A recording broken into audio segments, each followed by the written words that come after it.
Hi there, world. I am in my work from home office. It's Wednesday morning, and this is where I teach from for my students. And yes, that's a towel behind me. I'm in the basement, cinder block. But this week I go to my kind of radiation oncology dry run with my doctor. There's no radiation tomorrow, but they've set up the molds and mapped it out and given me my little tattoo marks on my back. And so tomorrow night we run through and make sure that everything's lined up. And then the following week I go twice a day for 5 days. So it's the start of April, and the world is in quarantine, and within the next 2 weeks it's supposed to be awful. I am in Ohio, so I feel fairly lucky just because of the resources around me, like OSU where I'm going, and Battelle and all sorts of things like that. But my big shout outs really for people who have helped me survive here are all the medical staff that go to work and are there to greet me when I go in and take care of me and make sure I'm safe. So that's a biggie. All of my workers at Meijer who check me out, who are there stocking shelves and in the checkouts and being as cheerful as they can, but they report to work every time I have to go out and get groceries for me and my daughter and my father. They're there, same workers. And also, my Whitehall, Burger King and Taco Bell and KFC and all the fast food workers that are there every single time I need to run out and grab some food for a teenage daughter. The fast food workers are pretty much my saving grace when I have to be out anyway, and I just don't feel like cooking. And so, like, these are the people that really kind of just get me by day to day. And I really appreciate everybody who goes out and does what they do so that I can stay here safe and keep working. All right, my doctor said maybe I can show you some of the equipment tomorrow, take pictures for my videos, and make radiation less scary for people. So I'm looking forward to that.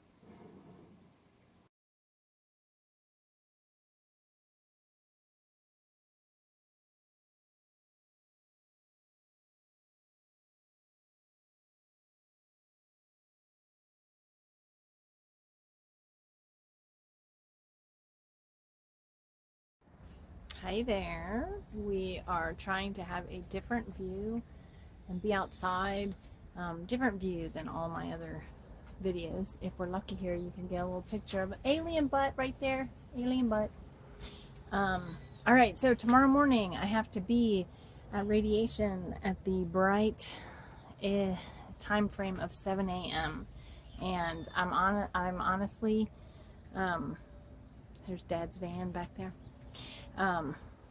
This is the first time I'm a little uneasy because it's kind of like, ooh, radiation. I mean, I'm healthy now and I don't have cancer, but now for the first time I kind of feel like, I don't know, like I'm sick. I have to go to radiation twice a day. So it's a little scary, but I'm sure that everything will be fine. The whole quarantine business is what's really bringing me down just because I've been so busy teaching and trying to cope and trying to have a work-life balance when it's all at the same time. And when this is all done, the jokes are, I'm either going to be a great cook, or I'm going to be hugely overweight, or I'm going to be an alcoholic. And yes, yes, and yes. I don't know which of those will be true. I'm really consciously making a choice this week to focus on the food that goes into my body, just because I have put back on a few pounds since the quarantine began, because I bored eat. It gets late in the evening and I'm sitting and staring because I'm exhausted, and so then I eat something. or I drink something, I have a glass of wine, or I have a couple margaritas. So I need to, put some of that stuff in check, especially as I start radiation, because I know that it's going to make me tired. But I just don't know how I could possibly be more tired than I am currently. And that frightens me just a little bit. So hopefully tomorrow morning will go great, and I will see you tomorrow morning. Good morning. It is officially the butt crack of dawn, my first day. That thing right there, that is, oh, my finger just messed it up, or a light came on. That is the April full super pink moon. It was super pretty last night, and it still perspectively looks really large when it is not on camera. So I'm heading in there for treatment number 1. Woohoo! I'll be back again later today after my work day. Trip number 2 of the same day. I got my little sticker on saying I was screened this morning and healthy. And they take your temperature at the door. And tomorrow, I think I'll put a little more effort into my appearance. Woot, woot.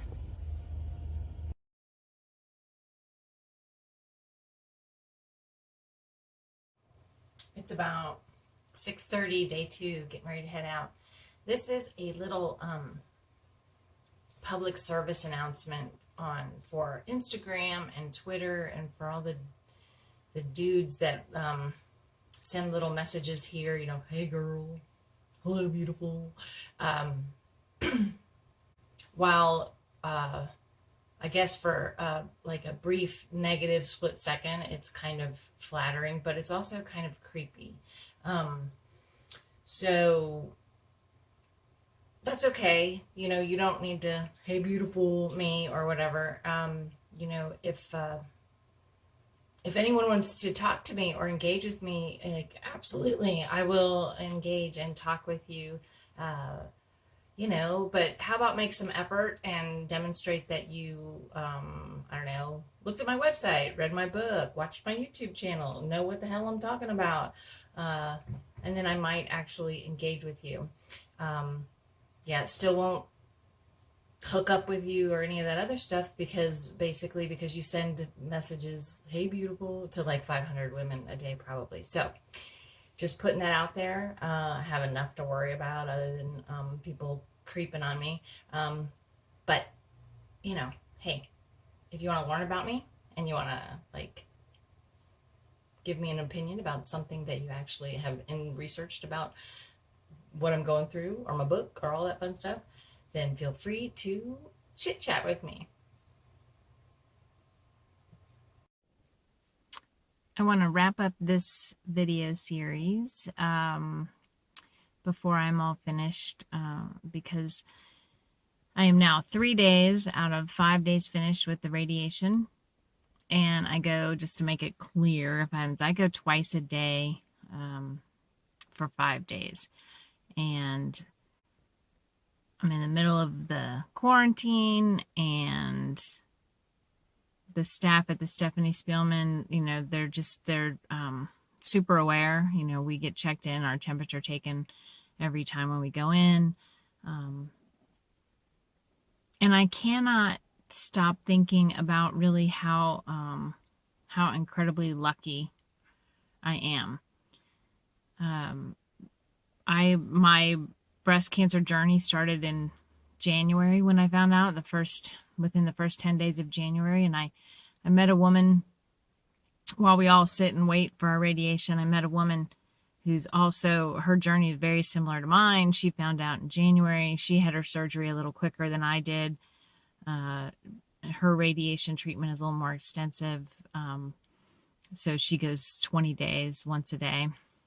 And when I meet all these incredible women who are waiting and to go in, and I hear their stories, and everyone is so pleasant and lovely and motivated to get better. And I realized really just how incredibly lucky I was with my early detection and the size and the type, because your treatment really depends on the genetics of your breast cancer. And every day, I consider myself super lucky. Next week, Monday, Tuesday, I go again twice a day. I also teach on Monday and I teach on Wednesday. And I know that I'm making, a big emotional adjustment to the fact that I can't be with my students in person during this quarantine, and that I have to work online because this whole journey started that I couldn't have my surgery any sooner because I had to be available to teach, and I couldn't come in for an appointment because I had to be available for my students' first day of the semester. And here we are, almost 14 weeks later, and it's April, and here we are. So next week I will wrap up my radiation treatment. I haven't had a lot of side effects really from it. No pain yet, no tiredness. Then I will start the next layer, which will be the medication for 5 years, daily pill. So, the next video you get from me will probably describe whether or not I actually got slammed with exhaustion from the radiation. So we'll see.